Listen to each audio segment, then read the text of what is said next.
If you're a heating and air conditioning technician or even a salesperson, what's a common cause for you to go into a sales slump, and why does it matter? This is a fantastic question.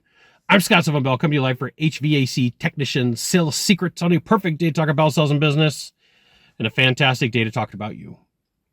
Sales slumps.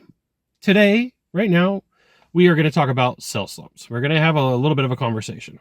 I do have to give you some background and some history in order for you to understand this, and we are going to talk about chess moves and strategies, okay?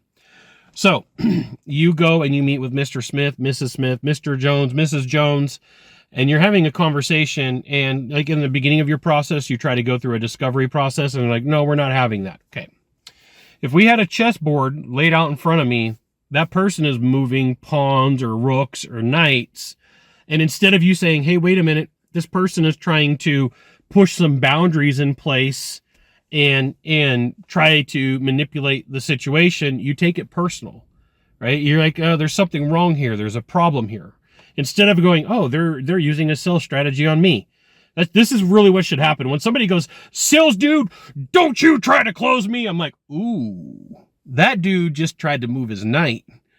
He don't know that my queen is over here, or he doesn't know that my knight is over here too, and I'm just going to take his pawn piece or take his piece off the board, right? So be aware that that strategy of them giving you pushback can 100% put you in a sales slump if you don't know that that is the move. It may have been triggered. Treat it valid until, but like at the end of the day, who cares? You have to maintain your mental stability, your mental toughness in sales, and go, I've got a role and responsibility. I've got a job to do. I've got a script to work off of. I've got a presentation to give. And some people aren't going to like it. And some people are going to come at me like with a chess move and be like, oh, I'm going to move this in front of you, and you don't know what to do about it. And then you're like, ha ha, you weren't trained by Scott Sylvan Bell, one of the best in the game, right? So what you have to pay attention to is there's like 4 or 5 elements in your life where these become super tender, okay? One of them, you just broke up with a significant other, or you're fighting with a significant other, and you've got a poor self-image. You're not closing deals. And you know you're not closing deals. You're into a sales slump. You had somebody pass away in your family, or your numbers are down. And so you take it personally. You take it and you're like, oh, that person is coming after me, instead of realizing, listen, they've got chess pieces and chess parts on the board, and they're moving them around just like you are. And their idea of telling you, don't you try to close me, don't you ask me these questions, was nothing more than a strategy on their part to try to get their way, okay? So here's the thing. If you want to be better at sales, you want to be good at what you do, you should absolutely join my email publication. Go to this URL right here, type it into a browser, drop in your name, your email address, maybe your phone number. I'll give you the goods. Not in the Facebook group, not the YouTube channel. Maybe just private coaching, private training, discounted coaching, discounted training. It's an email publication, and you will love it. So here's the thing. If you get a complaint, here you take that complaint. I've got some Post-it notes right here, right? I've got some 4x6 index cards.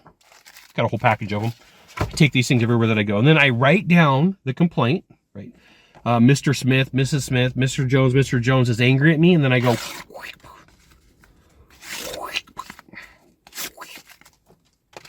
oh, pow, as they say out in Hawaii, it's gone. It's gone, right? I've rejected all those feelings and all those emotions. They can complain all they want. They have the right to veto, as Jim Camp says. They've got the ability to say no, but realize, like, if you don't know some of the things that are going to take you into a sales slump, a complaint from a potential client is one of them. Now, sometimes the where in the timeline that this person is complaining, like if this is the beginning of your timeline or this is the end, where they're complaining and what they're complaining about could be a sign that they belong in your non-buyer client profile. So there's times where I jump on consulting calls and the first question is, how much is this going to cost? I have to remind the person on the end of the call, like, hey, time out. Like, your questions are premature. I don't even know if I can help you. I don't know, like, and you're freaking me out. This is completely out of order, right? You're doing the wrong thing. Like, if you want my help, there's a series of things that I have to do to validate. There's checks and balances on my end to make sure. And the second that I go outside of that scope, the second that I decide not to do it, I end up causing problems for myself. So you call me and you're like, hey, Scott, I want some help. I want some consulting. How much is it going to cost? My first answer is going to be, I don't even know what I can do to help you. And I don't even know if I can help you. You were a little bit premature. We're going to have to get through a couple of steps. And when the person does this and says, fast forward, I'm like, peace out. Like, nope, we're not going to work together. And then they get mad. That's okay. They're not my client. They're not the person that I want to work with. They're not the person that I can help. They're focused on the wrong thing. They're not focused on the outcome. They're focused on money, which creates a problem, especially for me in consulting. So be aware that that move of somebody complaining about you is the buyer's move. And sometimes it can fake you out and put you into a sell slump, and you don't need that. You don't need the sell slump. You got one of three things to do from here. Just one of three. Find the subscribe button, click on it, and every time I send out a video, you'll get an update. 2, hit follow. 3, share this video with a friend. We'll see you soon. Thanks for watching.